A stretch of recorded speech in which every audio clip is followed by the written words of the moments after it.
The demo app currently has a route that displays all classrooms.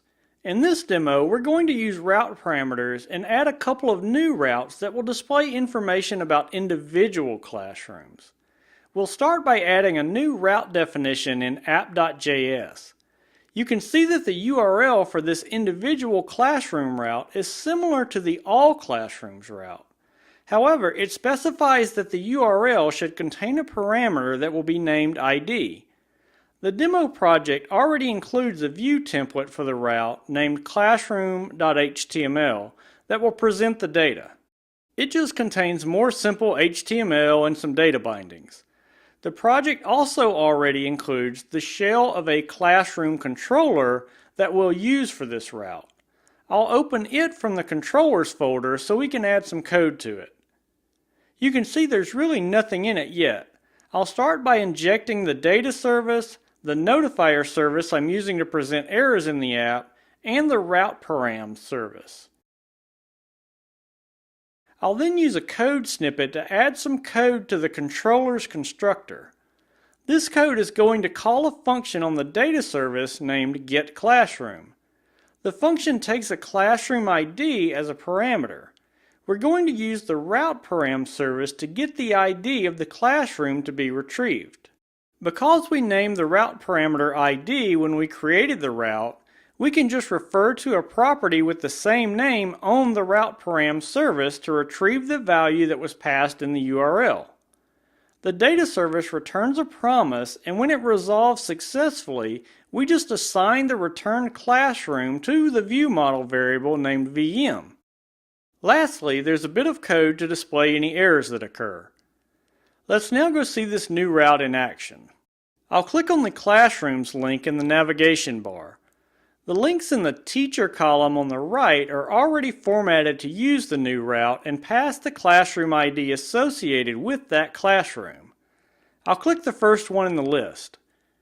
We can see the URL in the address bar shows that a 1 was passed as the ID value, and the route param service obviously passed the correct value to the data service because we can see that the correct classroom is being displayed on the page.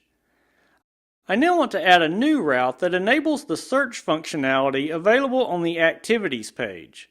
If we quickly look at it now, you can see that it provides a simple search feature at the top that lets you select a classroom and a month so that you can view activities just for that class and month. Let's go back to the code and wire up a route to handle that. I'll add another new route in app.js. Notice that in the URL for this route, I've specified two route parameters. The first is named ID and the second is month. There is also another segment in the URL between them that is just the string detail, just to denote that this URL is used for viewing classroom detail. Another thing to note about this route is that it has its own template file, but will use the same classroom controller as the previous route. There's no requirement that each route have its own controller or template. In most cases, I think it would be best if they do, but when the differences between them are very minor, as they will be in this case, I personally think it's okay to reuse them. I'll now go back to the classroom controller and add support for the new month parameter that may be available to the controller. I'm going to define a new property on the view model and assign it the month value that will now be available on the route param service. In the success callback for the call to the data service, I'll paste in some new code. It checks to see if, in fact, the month parameter is available on the route param service. If it is, an appropriate string is assigned to a property on the view model so that the view can report the time period for the list of activities. Before we can test it, we need to modify the All Activities controller so that clicking the search button actually builds and redirects to a URL that matches the new route. To do that, we're going to use the location service. You can use it to get or set values in the browser's address bar. I first need to inject it into the controller. Next, I'll paste in some code that assigns a function to a property named search on the view model. This function will be executed when the search button is clicked. I need to close the project window to make a little more room, but you can see that I'm just building a URL to match the one expected by the new route. It will contain the ID of the classroom as well as the selected month. I then redirect the browser to that URL by passing it to the URL function on the location service. I'll now go refresh the app and return to the activities page. I'll select a month and click the search button, and we see that it does in fact take us to the right place and display the correct data. Notice that the URL in the address bar matches what we defined for the new route. In this case, we're looking at classroom ID 1 and the month of December, which is 12. I'm going to return to the classroom page now. You may have noticed earlier that each classroom in the list has two links. We used the one on the right earlier just to view some basic information about the class.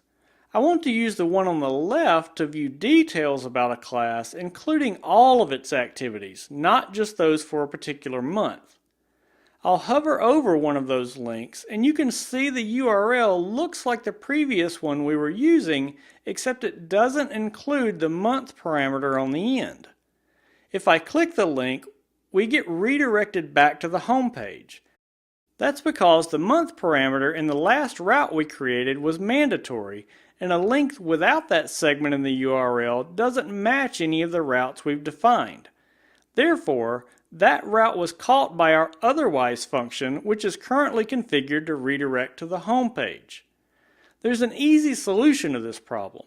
We can just make the month parameter optional. I'll go back to that route in app.js. We can make a route parameter optional just by adding a question mark after it.